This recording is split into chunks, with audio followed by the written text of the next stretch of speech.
Blanca Lilia Cuadrado es una mujer que perdió a su hijo en una desaparición extrajudicial en la ciudad de Tunja.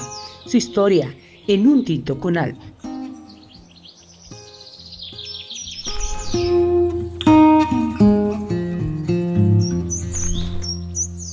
Bienvenidos a Un Tinto con Alma, hoy con una invitada muy especial que seguramente nos va a abrir su corazón para hablarnos de un tema muy duro, y es la muerte de su hijo a raíz de una desaparición forzosa o un falso positivo, como normalmente se llama, una desaparición extrajudicial, una problemática que no se ha podido erradicar del territorio nacional. Ella es doña Blanca Lilia Cuadros, a quien le queremos dar la bienvenida a Un Tinto con Alma. Doña Blanquita, muchas gracias por estar aquí con nosotros, por abrirnos su corazón. Seguramente vamos a hablar, bueno, por un buen tiempo, de lo que su merced tuvo que vivir. ¿Quién es Blanca Lilia? Cuéntanos un poquito. Pues mi nombre es Blanca Lilia Cuadrado, yo vivo aquí en la ciudad de Tunja,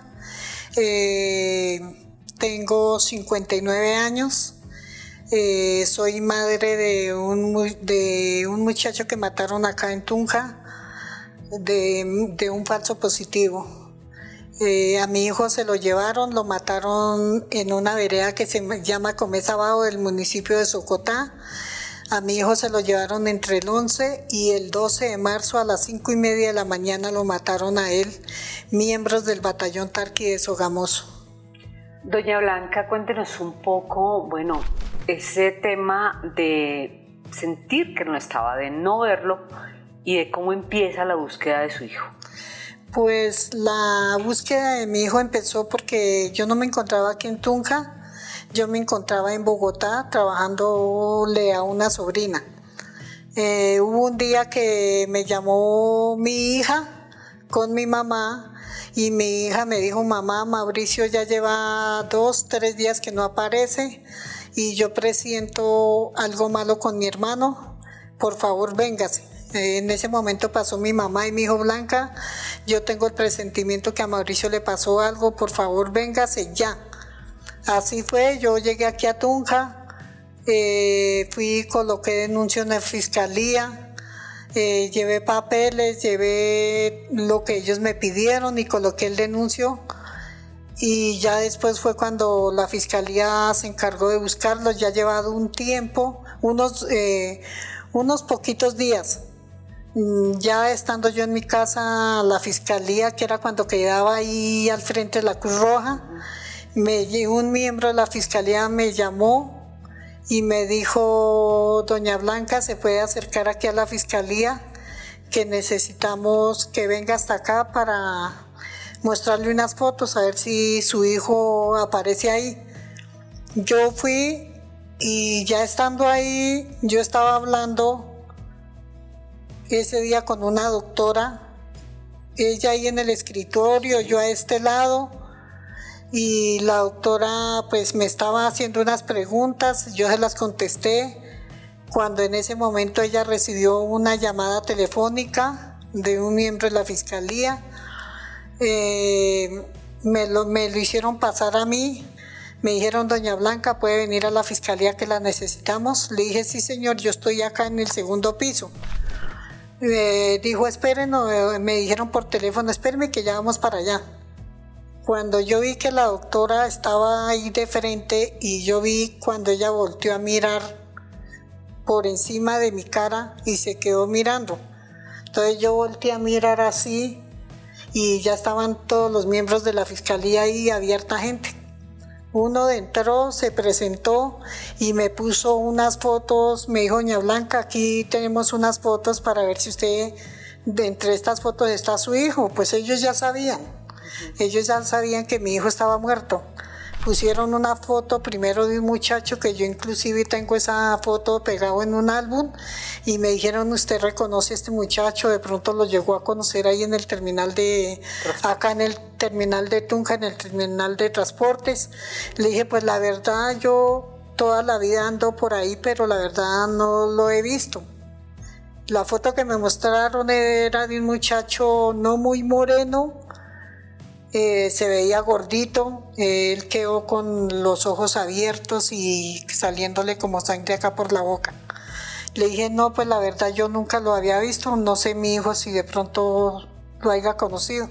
Entonces ya fue cuando me pusieron fotos de mi hijo ahí y me dijeron, ¿reconoce estas fotos? Le dije, sí, él es mi hijo. Él quedó con la boca abierta. Yo creo que en el momento porque él recibió disparos en las piernas y no sé en qué otra parte del cuerpo. Pero ya cuando seguramente le iban a disparar en la cabeza, porque lo cogieron ¿cómo es que se dice? Me imagino que haya acostado en el piso. Tiro de gracia. Tiro de gracia. Y seguramente él se quedó mirándole la cara a los militares o la persona que le disparó, porque eso sí no sé cuál de los 3 militares le disparó. No lo he podido saber. Él quedó con la boca abierta y los ojos abiertos mirando hacia arriba. En el momento en que le dispararon a mi hijo, lo que lo mató fue el tiro que le dieron por la cabeza, que entró en show. O sea, ese disparo fue el que lo mató a él.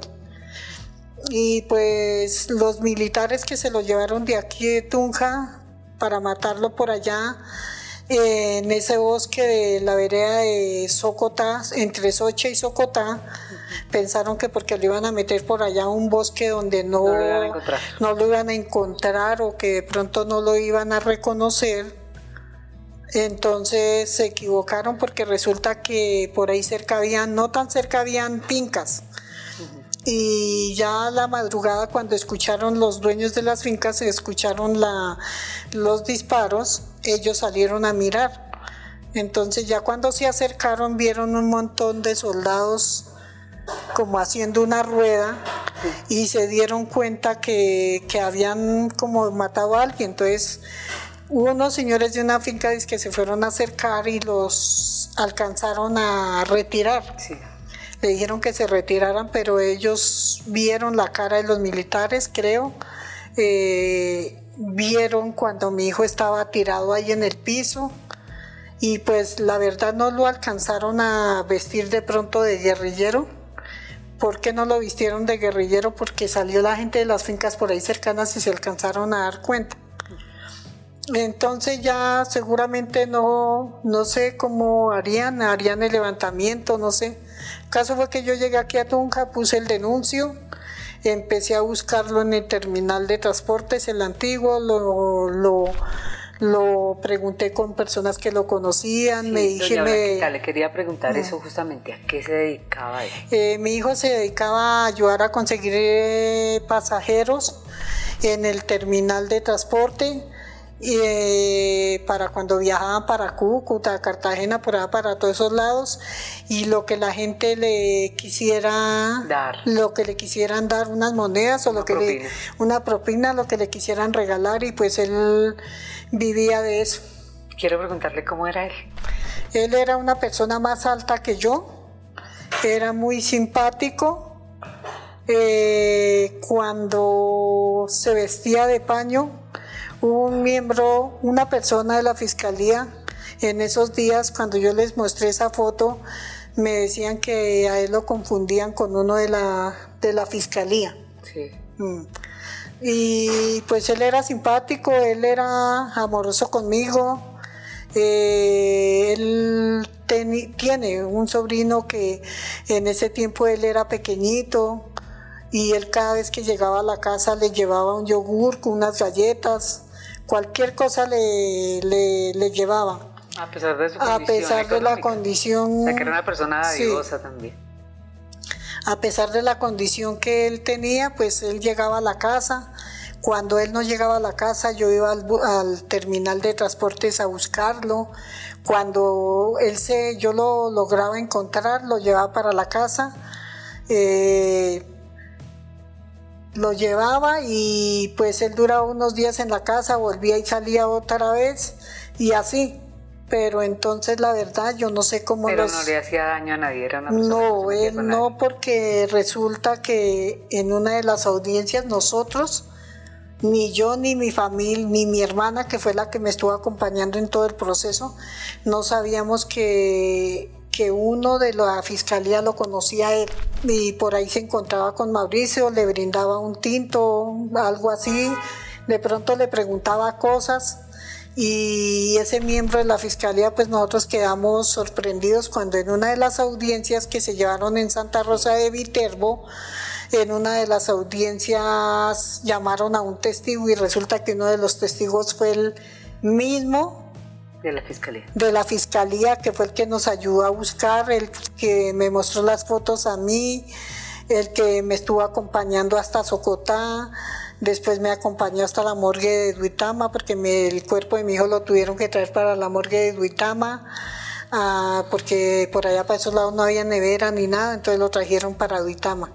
Y pues quedamos sorprendidos porque no sabíamos que ese miembro de la fiscalía lo conocía a él.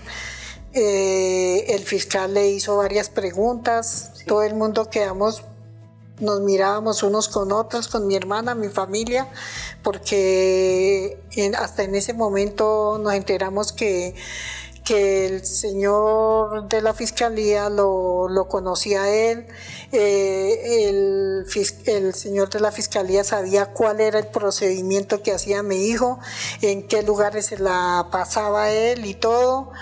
Él sabía que con nadie se metía, al contrario, él en la audiencia hubo un momento que llegó y dijo que más bien al contrario, una vez lo cogieron a él y le pegaron. Y en ese momento llegó él y pues me imagino que lo defendió.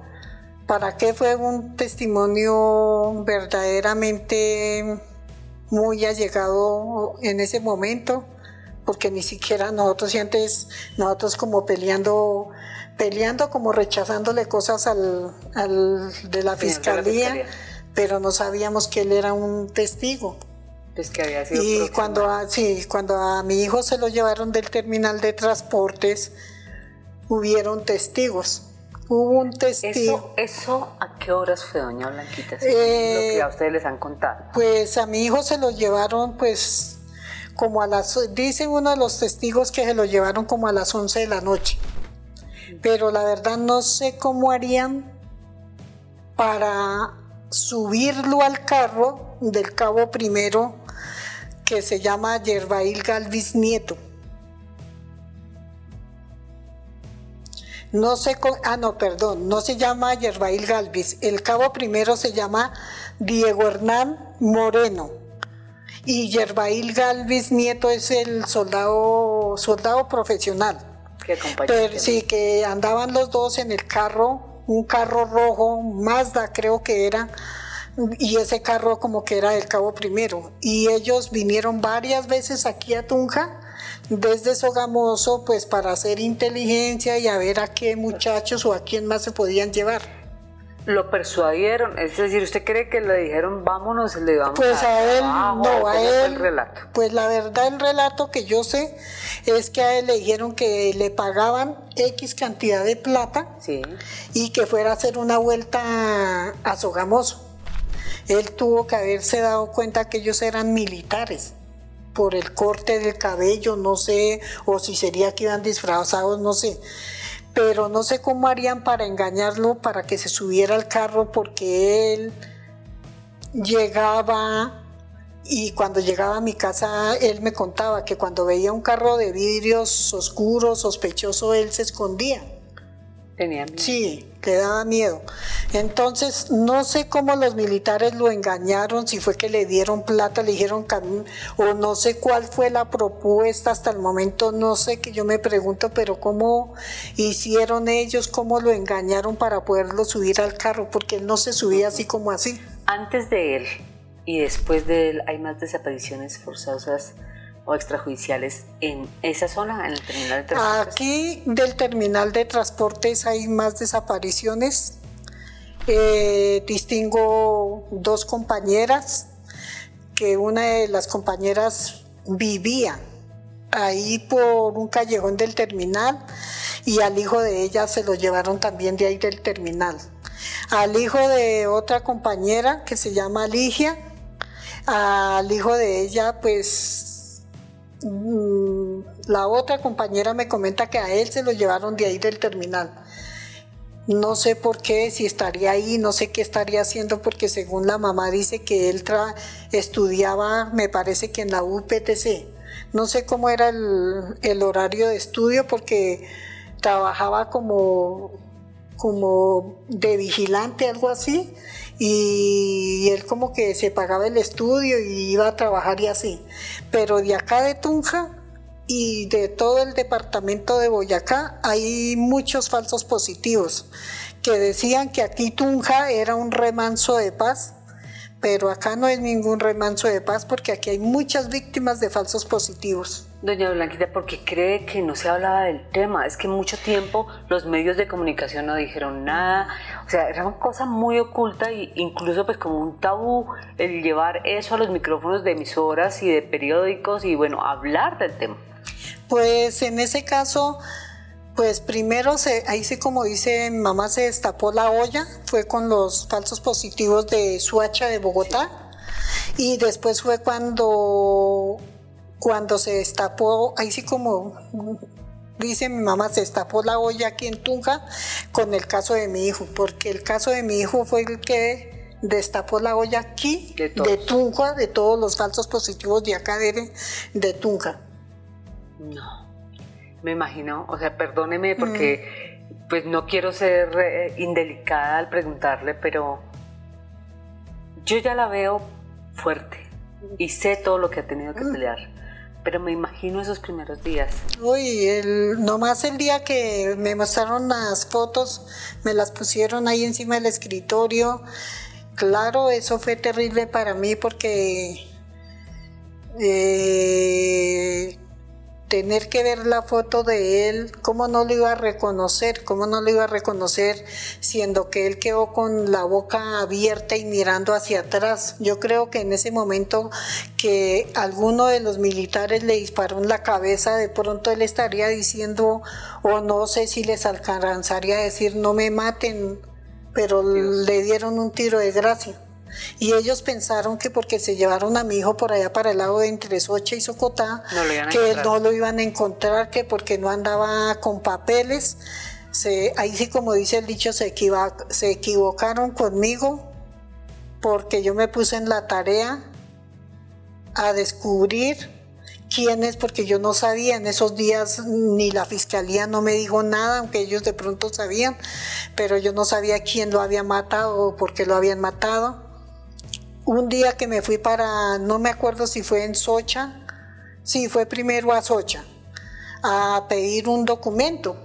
Y porque yo tampoco sabía qué era, entonces fui a pedir un documento porque en una oficina de aquí de Tunja me pedían un documento que costara que a mi hijo lo habían matado. Entonces yo fui y dije esas palabras allá y me acuerdo que el secretario me dijo, haga un escrito así sea a mano y viene y me lo pasa. Le dije, bueno, compré una hoja y con un lápiz y hice el escrito a mano, luego me devolví para la oficina, subí al segundo piso y el secretario me vio y me dijo, mija, seguramente de pronto ellos también ya sabían. Me dijo, mija, espere, acabo de atender aquí al abogado que le voy a entregar un documento y de una vez le hago el papel y se me va. Dijo, se sale de acá pero rápido. Entonces así fue, él terminó con el abogado, al momentico fue y hizo el papel, lo metió en un sobre, lo selló bien y me dijo, mija, váyase por el bien suyo, salga de aquí rápido. Yo llegué bajando un segundo piso de las escaleras, volteé a mirar que no me estuvieran mirando, destapé el sobre y ese papel todavía lo tengo guardado en la casa, que decía que el joven o el señor Mauricio Hernández Cuadrado había tenido un enfrentamiento entre guerrilla y ejército. Cuando yo leí eso fue cuando ahí en ese momento me enteré de que a mi hijo lo habían matado el ejército, pero todavía no sabía de qué batallón era. Cuando yo llego y cierro el sobre y me eché la bendición y yo hice este movimiento, cogí el papel, lo cerré y dije, Dios mío, ayúdame a descubrir todo. Y seguimos en Un Tinto con Alma hoy, de verdad, hablando desde el corazón sobre lo que son los falsos positivos, mal llamados falsos positivos, desapariciones extrajudiciales que han dejado muchísimas víctimas en nuestro país y por supuesto Boyacá no es la excepción, ni Tunja, como lo decía nuestra invitada que es Blanquita, es un remanso de paz. Aquí también padecimos de este mal que deja muchas personas desaparecidas y pues vale la pena que retomemos el tema, doña Blanquita, para hablar de esas personas, esas dos personas que ocasionaron, son 2 o 3 personas que ocasionaron pues este daño a su hijo. ¿En algún momento usted los vio frente a frente?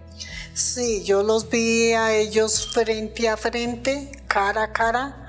Pasé por ahí, por al pie de ellos, aunque las piernas, cuando iba a caminar, como que no... No respondían. Sí, pero estuve frente a frente y estuvimos en las audiencias, ellos estando acá, que nos separaba un tricito, una tabla que iba así a lo largo, que estaba, es como de estar esta mesa aquí volteada y la tabla así, y ellos, nosotros detrás, y al soldado profesional esta parte de acá de atrás de la nuca le temblaba, se le veía que la carne se le movía. Sí, estaba nervioso. Claro, porque es que... el querer de alguna forma tener justicia y saber que la justicia también tarda mucho.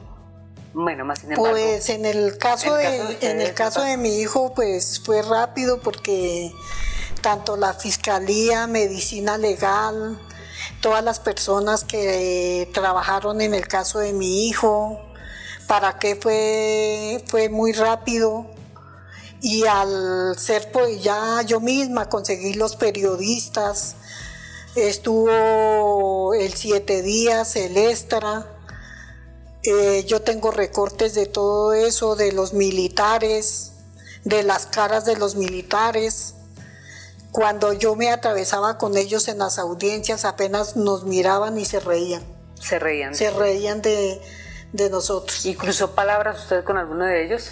Pues yo crucé palabras en un momento cuando ya les dieron la condena a los militares. Sí. Yo esperé que saliera toda la gente porque eso era gente así. Y esperé que salieran todos de la sala. Ya cuando vi que los esposaron a ellos y los iban a sacar, me atravesé en una puerta que había, que era por donde ellos salían, me les atravesé con una foto de mi hijo y les dije: miren esta cara, para que nunca en su vida se les vaya a olvidar esta cara. Y yo le pido a Dios y a la Virgen, y por el alma de mi hijo que le estoy pidiendo, desde el momento en que supe que lo mataron a él, que no los deje en paz a ustedes, que no los deje tranquilos, que cuando ustedes estén comiendo se les presente o se acuerden de él, que cuando ustedes estén durmiendo se sueñen con él o lo vean a él. Le dije: por el amor de Dios, mi hijo el alma de mi hijo no los va a dejar tranquilos hasta que ustedes digan la verdad y confiesen la verdad. Y aunque ellos quisieron en ese momento que les mostré la foto y les dije esas palabras, el soldado profesional se rió en mi cara y me dijo que si ellos lo tenían que volver a matar otra vez, volvían y lo mataban, y que se iban con gusto para una cárcel a volverlo a pagar. Tengo un video donde se puede ver perfectamente lo que él dice. Perdón, todo el mundo habla de perdón, habla de paz total, es el anhelo del nuevo presidente, de su gobierno seguramente, pero decirlo es fácil, ¿no? Porque uno dice: bueno, perdone y suelte eso en su corazón para que pueda arrancar a vivir. ¿Hay perdón realmente? O sea, ¿usted siente que hay un punto en el que usted dijo: bueno, ya pude enterrar a mi hijo, pude hacer algo con lo que tengo de él, que es lo poco que me dejaron de él, pero obviamente también hay un pasado que su merced debe tener ahí en su corazón? Claro. ¿Pero ha podido perdonar de fondo? No, la verdad, como lo he dicho en varias entrevistas que me han hecho y con varias compañeras, que ellas dicen que sí, que ellas los perdonan a ellos. Pero como lo dije y lo he dicho en varias entrevistas, que yo los perdone a ellos, nunca jamás en mi vida los perdonaré. ¿Por qué? Porque me quitaron a la persona que yo más quería en este mundo, que era mi hijo y era el mayor. Y es un dolor que nunca se puede olvidar. Y que yo los perdone, jamás los perdonaré. Así estén frente a frente diciéndome, señora Blanca, le pedimos perdón por haber matado a su hijo. ¿Qué es la respuesta que yo les voy a dar a ellos el día que me toque ese pedacito? Porque todavía no se ha podido. Es decirles, ¿sabe qué? Que los perdone Dios, porque yo a ustedes no los perdono. Y hay un dicho que dice que tardecito será, pero su hora les llegará. Porque ellos también tienen hijos. Claro. Y eso es berraco, que le maten a un hijo, y más siendo un hombre y siendo el mayor. Que hoy en día, que me estoy viendo enferma, me tienen que hacer otra cirugía dentro de muy poco. Ya me hicieron una, fue como en noviembre, no me acuerdo bien. Ahorita tengo cita el jueves con el anestesiólogo para que me hagan otra cirugía. Y le cuento que eso es berraco, estar uno solo. Pues tengo otra hija, pero ella trabaja. Claro. Cuando no está en el turno de la noche, está en el turno del día. Pero ahorita sí me va a tocar que ella pida permiso para que me acompañe. Pero eso es berraco, que le maten a uno un hijo mayor, que él en esto, para mí, el 15 de diciembre cumplió 41 años. Y cómo me hubiera gustado que él estuviera en estos momentos que más lo necesito. Doña Blanca, bueno, ha transitado un dolor de una forma distinta. Hay escenarios que nos permiten resignificar también lo que sentimos. Hay un mural que ha dado muchísimo de qué hablar. Sí. En algunas ciudades lo han hecho, muchas personas también del mismo gobierno lo han borrado, y es el de las cuchas tienen razón. Sí. ¿Usted tuvo que ver algo con el mural que se construyó, sí, que se pintó en Tunja? Claro, cuando lo empezaron a pintar en la ciudad de Tunja y en la terminal de transporte, yo recordé esa entrevista que tuvimos con usted en algún momento y dije, seguramente sí, señor, se hace en ese lugar para resignificar lo que pasó en ese lugar. Doña Blanca, ¿cómo fue el cuento? Yo no sabía, y a mí me llamaron y me dijeron, y pues la verdad, como yo estoy pendiente de mi mamá, entonces hubo un momentico que yo me fui hasta el terminal y lo pintaron en la parte de atrás del terminal sobre la avenida. Y pues ahí me pintaron a mí con la foto de mi hijo, de una entrevista que me hicieron por parte del Espectador. Fueron a la casa a entrevistarme y pues yo quedé ahí en ese mural pintado que dice: las cuchas tenemos razón. Sí, nosotros las cuchas tenemos razón. ¿Por qué? Porque nosotros no parimos hijos para la guerra y para que nos los maten. ¿Qué ha significado que muchas personas en Colombia pues en verdad estén hablando ese lenguaje y que estén reconociendo lo que muchos medios negaron, lo que muchos gobiernos negaron? Muchos gobiernos negaron. Si usted tuviera a Álvaro Uribe al frente, santísima, porque muchos lo creen todavía como un salvador, sí, con el tema de paz, de democracia, de volver a sus terrenos. Bueno, hay una cantidad de cosas que se dice de él, pero si usted lo tuviera al frente, ¿qué le diría? Pues la verdad, traté de tenerlo casi al frente un día que él vino a dar como una charla, no sé, de conferencia, no sé qué. Yo salía del Hospital San Rafael de Tunja, sí, de una cita, pero eso ya hace harto, mucho antes de la pandemia. Resulta que yo subía por la avenida Arriba de las Nieves para llegar a la Plaza de Bolívar, pasar por el Hotel UNSA. Sí. Cuando faltando como una cuadra, y yendo cerquita a la esquina de la registraduría, yo vi harta gente, y eso que yo seguí subiendo. Cuando ya llegué a un cierto punto, estaban varios protestando, había mucha gente, y estaban los de la universidad, o la UPTC, y la otra universidad que hay en el centro. Okay. Cuando los de la UPTC, algunos muchachos me conocieron y me llamaron y me saludaron, y yo les dije: ¿qué pasó aquí? ¿Qué está pasando acá? Dijo: pues ¿cómo le parece que estamos esperando que venga el presidente Uribe? dijo, no se vaya a ir, doña Blanca, estése acá con nosotros. Ya cuando estaba la policía, yo no sé quiénes más estaban ahí, Sí. cuando llegó el presidente Uribe, ellos tenían que dar esa charla, él tenía que dar esa charla ahí. Cuando ya llegó y lo trajeron, el ejército, la policía ¿cómo es que se dice? Lo resguardó, lo escoltó. Sí, porque todavía... Porque habían varios de la UPTC y se fueron. Sí, claro, y a protestarle y a decirle, le dijeron unas groserías y me cogieron a mí, me abrazaron, le dijeron, vean. Yo no lo alcancé a ver cerquita porque no dejaron. Cuando la policía vio que nos íbamos arrimando a donde estaba el Uribe, entonces resulta que la policía no nos dejó acercar más. Y los de la universidad le dijeron, mire, fueron groseros. Aquí hay una mamá, una madre de un falso positivo de aquí de Tunja. Venga, ponga la cara. Fueron groseros. Venga, póngale la cara aquí a la señora y dígale o contéstele lo que ella le pregunte. ¿Qué le tiene que decir a la mamá que está acá? Que le mataron a su hijo en un falso positivo y que se supone que entre usted y Uribe y Santos tienen que ver en eso. ¿Qué le tienen que responder? Y se fueron yendo para allá, y la policía no dejó y tuvieron que sacar a Uribe rapiditico de ahí.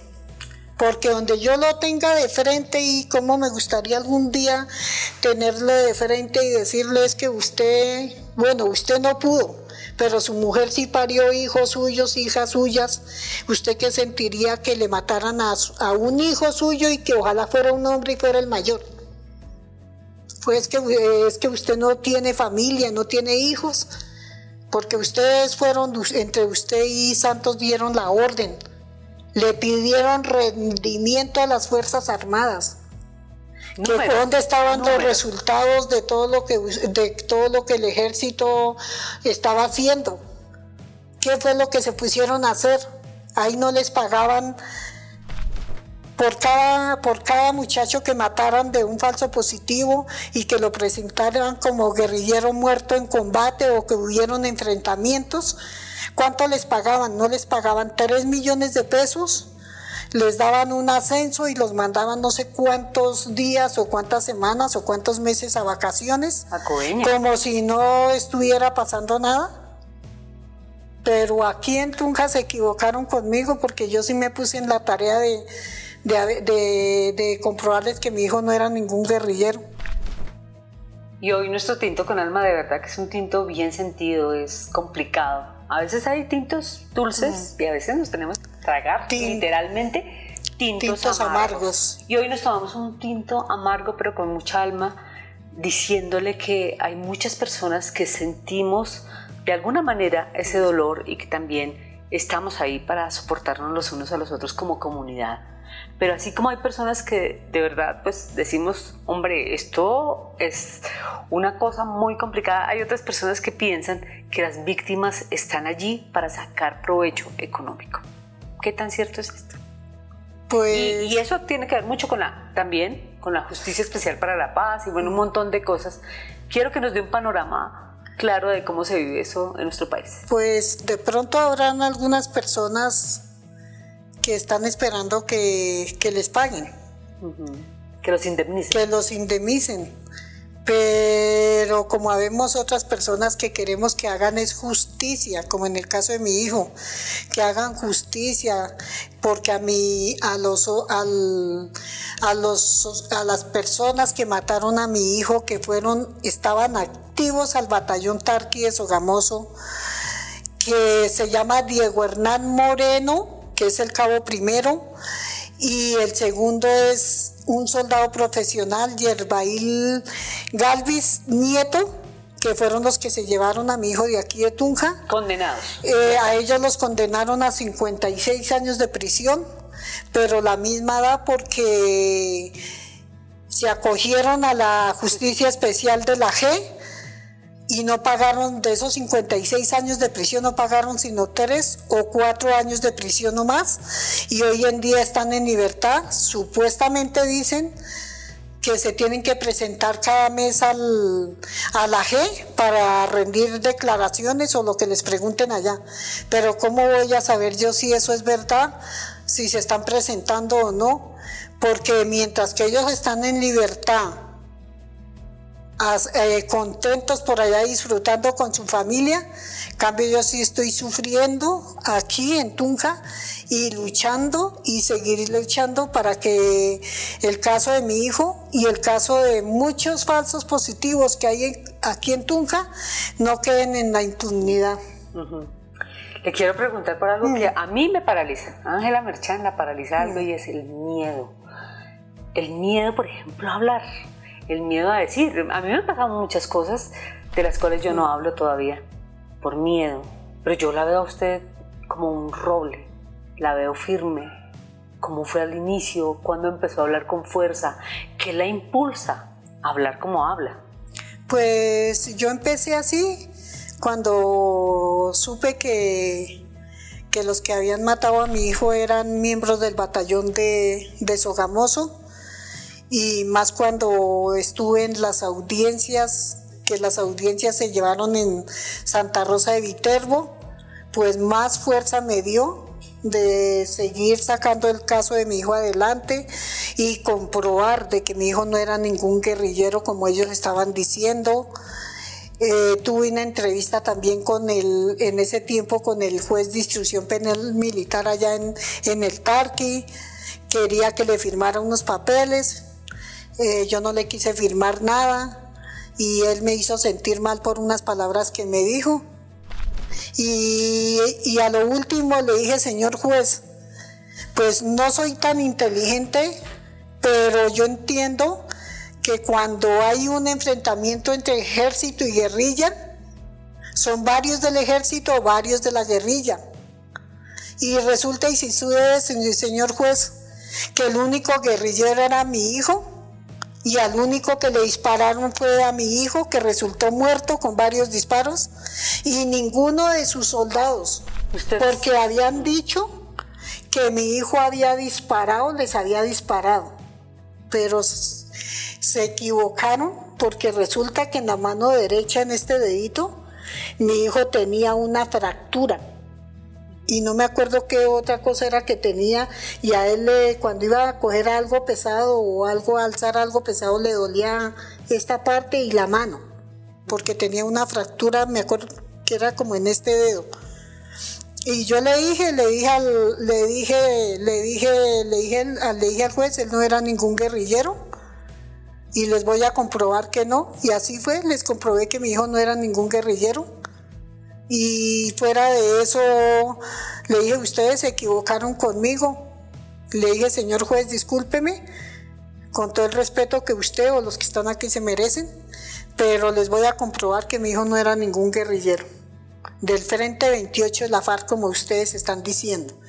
Y yo llegué y le dije: señor juez, qué combate tan berraco el que hubo, ¿no? Me dijo el juez: ¿por qué?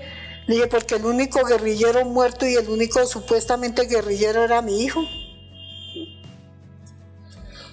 ¿Qué le dice usted a las mujeres y a los hombres, por supuesto, porque también hay muchos padres que la están escuchando y que todavía no hablan por miedo? Pues, ¿qué les diría a ellos? Que no se queden callados, que denuncien, que no les dé miedo denunciar y que hablen. Y que saquen el caso de sus hijos o de sus hijas, porque hay mujeres también en falsos positivos. Lo digo por una finada de una muchacha que vive aquí en Tunja, vivía aquí en Tunja, en el barrio Las Nieves, que hoy en día la mamá murió esperando saber la verdad porque la mataron a ella. Y me parece que el papá de la muchacha también murió. Y ella dejó un hijo que en ese tiempo era pequeño, hoy ya debe ser un muchacho, ya todo un señor. Y pues, ¿qué les diría? Porque aquí en Tunja hay muchos falsos positivos, que no se queden callados, que denuncien, que hablen, que no les dé miedo, que porque si uno le da miedo denunciar, entonces todos los casos que ahí se quedan en la impunidad y nunca van a saber la verdad de quiénes lo mataron, por qué los mataron. Entonces que no se queden callados, que denuncien, hablen, no les dé miedo. ¿Cuántos años en esta lucha? Pues a mi hijo lo mataron entre el 11 y el 12 de marzo, lo mataron a las 5:30 de la mañana y a él lo mataron en el 2008. En el 2008. 16, si no estoy mal, 16 va para 16 o 17 años de muerto él. ¿Hay día que usted ya no lo recuerda? No, yo no lo puedo olvidar porque yo en la habitación, en la pieza donde duermo, una habitación, en la pieza donde duermo yo tengo fotos de él. Tengo una foto donde está con un pie vestido de paño, un pie lo tiene en un butaco y y ahí tengo esa foto. Tengo otra foto donde estoy yo con la foto de él, que esa foto me la tomaron en Sogamoso, donde dice nunca más. Nunca más. Y pues cuando abro el álbum y miro, pues ¿cómo se va a olvidar? Aunque a mí me han dicho que saque esas fotos de la pieza, que no, que es un... Pero yo no las saco. Es un dolor que no se puede olvidar. Y qué pena lo que no les dijera, que él tenía una fractura, como le dije, él tenía una fractura en el dedo. Y resulta que él no disparó, porque a él le hicieron la prueba de balística. Sí, no. Porque cuando a mi hijo lo encontraron muerto, que ya la gente se dio cuenta y llegaron dijeron que era un guerrillero muerto en combate, no lo alcanzaron a vestir, ni con botas, ni le alcanzaron a poner un fusil, ni el uniforme de la guerrilla, nada de eso. Lo único que le pusieron fue un arma, una Prieto Vareta. A él le pusieron en la mano derecha una Prieto Vareta, como diciendo que él había disparado. Pero por la prueba balística que le hicieron, él no disparó, y fuera eso que él no podía disparar porque él tenía el problema aquí en el dedo. Y resulta que él no disparó, y fueron y le pusieron el arma en la mano, una Prieto Vareta, y alrededor donde quedó el cuerpo de mi hijo, botaron unas, ¿cómo es que se dicen? Balas, vainillas, sí, como diciendo que sí, que él había disparado y todo eso. Pero resulta que a mi hijo lo mataron en otro lado y fueron y lo acomodaron por allá en una roca, al pie de una roca grande, fueron y lo acomodaron a él allá. Ya para finalizar, quisiera preguntarle, bueno, cuando usted ya puede darle cristiana sepultura, eso es algo muy importante, claro. Es una forma de hacer un duelo bien, cuando usted no ha podido ver a la persona que quiere, cuando no pudo estar en el momento, bueno, muchas cosas. ¿Qué sintió en ese momento? Pues mucho dolor, mucha tristeza de saber quiénes mataron a mi hijo y quiénes dieron la orden, porque los que le pidieron resultado a las fuerzas militares fue el expresidente Álvaro Uribe y este otro presidente Santos. Ellos fueron los que le pidieron resultados a las fuerzas militares, y ahí fue cuando el ejército comenzó a matar y a presentar que hubo un enfrentamiento entre guerrilla y ejército, o que en la selva tal no sé qué, o en la vereda o en el pueblo tal hubieron tantos guerrilleros muertos, pero eso fue una gran mentira, porque eran civiles, campesinos, estudiantes de universidades. Lo digo por el hijo de una compañera que estaba estudiando en la universidad. Lo digo por la hija de la señora que ya murió, la mamá de una muchacha. Ellos lo mataron por allí, para el lado del aeropuerto, que fue cuando encontraron un taxi lleno de armamento y todo, y dijeron que ellos eran unos guerrilleros. Y mentiras, porque la muchacha, la finada, trabajaba en una salsamentaria. Y en estos relatos, pues uno se encuentra con personas como doña Blanca Cuadros y pues no puede dejar de preguntarle si también tuvo amenazas después de enfrentar la realidad como lo ha venido haciendo. Cuando recién murió mi hijo, ya después de que se había enterrado, fueron 2 veces a buscarme a la casa. La primera vez iba un man o muchacho alto, porque mi hija se asomó por encima, porque el lote lo teníamos cercado con guadua.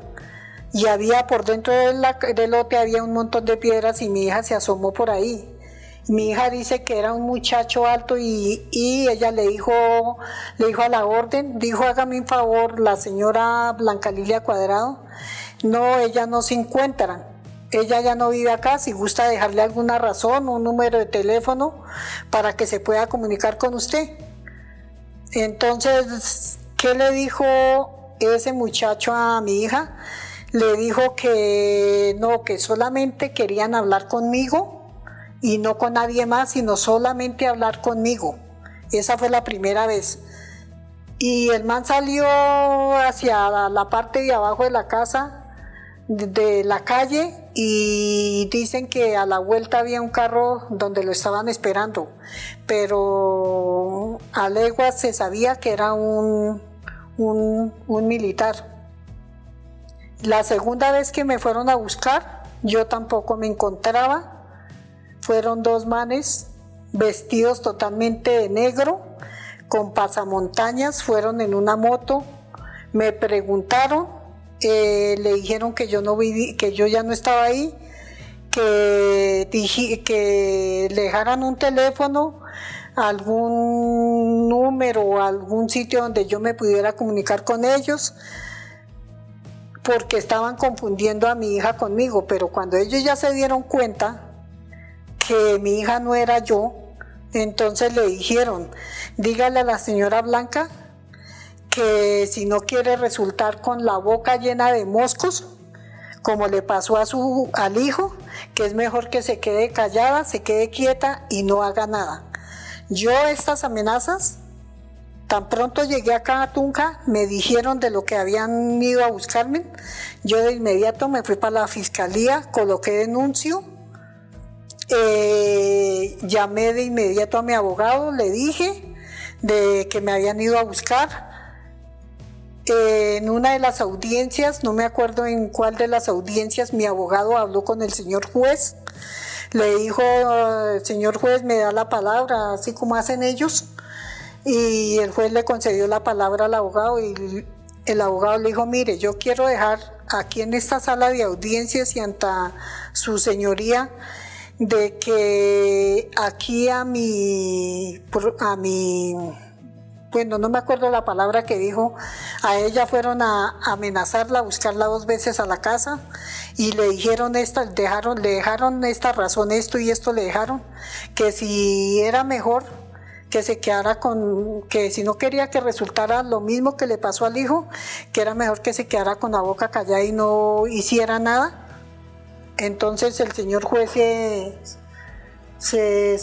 como que se sorprendió cuando mi abogado le dijo eso y los militares me voltearon así a mirar, como también sorprendidos. Entonces el abogado le dijo, señor juez, ante esta sala y ante su señoría, yo dejo un precedente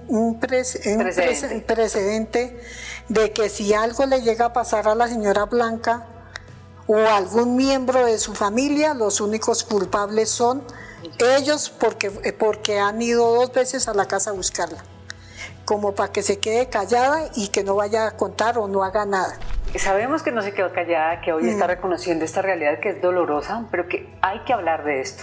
Es uno de los objetivos de Un Tinto con Alma, que muchas personas puedan expresar lo que de repente en otros lugares no han logrado. Por eso le damos muchas gracias a usted por habernos atendido, por haber asistido a esta cita, y es maravilloso de alguna manera reconocer la valentía en una mujer que alguna vez tuvo miedo. Les invitamos a que nos sigan en nuestras redes sociales, estamos en todas ellas como en Un Tinto con Alma y Ángela Merchán, y también pues, nos pueden seguir a través de Teleandina, nuestro canal regional. Muchísimas gracias y los espero en un próximo capítulo.